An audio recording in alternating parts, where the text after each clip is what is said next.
Hi, and welcome back for another reading of Charlotte's Web. Today we are picking up at chapter 11. The title of this chapter is called The Miracle. The next day it was foggy. Everything on the farm was dripping wet. The grass looked like a magic carpet. The asparagus patch looked like a silver forest. On foggy mornings, Charlotte's Web was truly a thing of beauty. This morning, each thin strand was decorated with dozens of tiny beads of water. The web glistened in the light and made a pattern of loveliness and mystery, like a delicate veil. Even Lurvy, who wasn't particularly interested in beauty, noticed the web when he came in with the pig's breakfast. He noticed how clearly it showed up, and he noted how big and carefully built it was. Then he took another look and saw something that made him set his pail down. There, in the center of the web, neatly woven in block letters, was a message. It said, "Some pig." Lurvy felt weak. He brushed his hand across his eyes and stared harder at Charlotte's Web.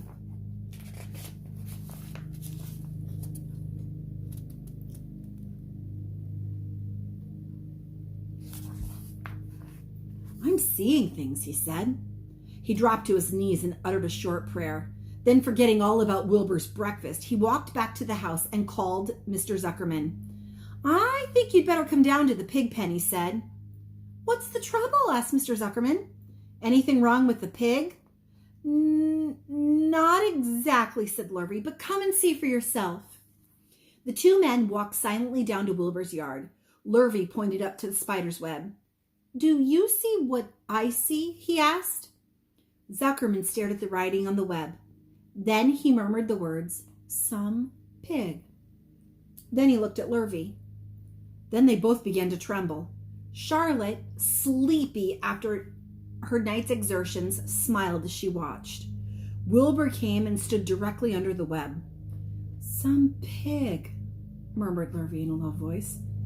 "Some pig," said Mr. Zuckerman. They stared and stared for a long time at Wilbur. Then they stared at Charlotte. "You don't suppose that spider," began Mr. Zuckerman, but he shook his head and didn't finish the sentence.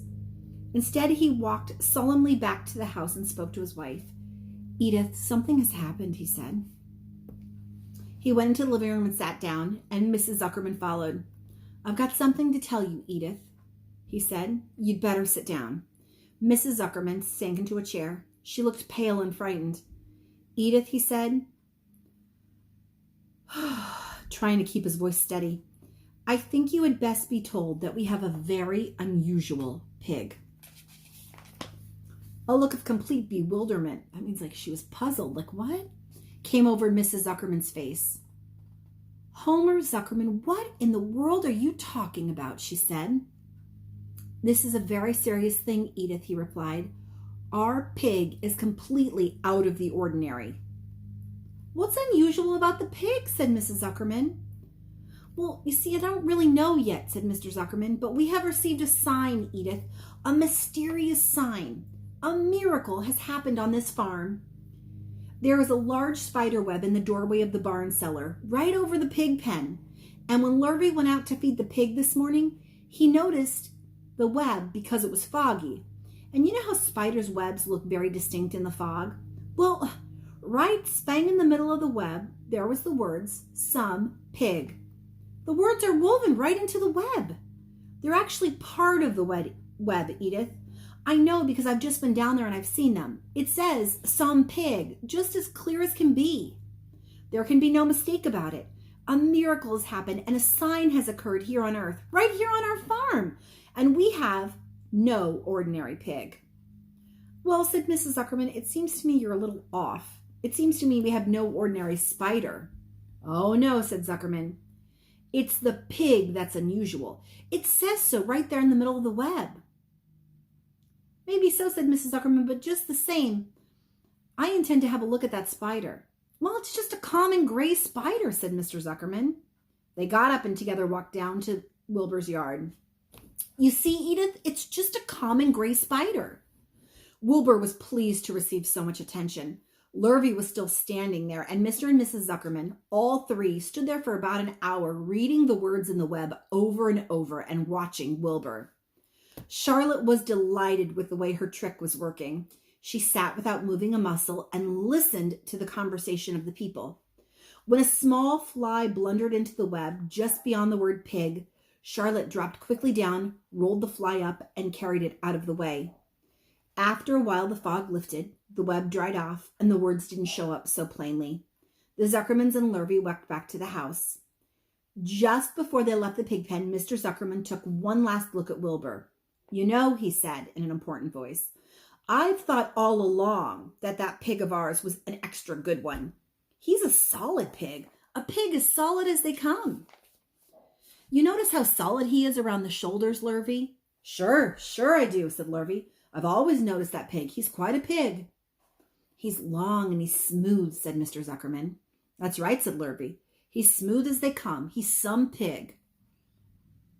When Mr. Zuckerman got back to the house, he took off his work clothes and put on his best suit. Then he got into his car and drove to the minister's house. He stayed for about an hour and explained to the minister the miracle that had happened on the farm.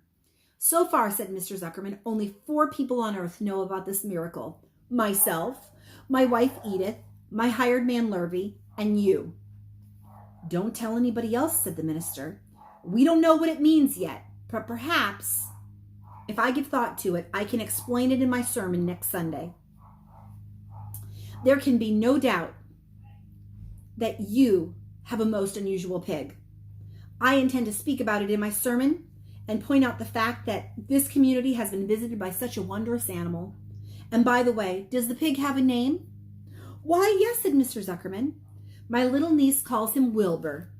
She's rather a queer child, full of notions. She raised the pig on a bottle, and I bought him from her when he was just a month old.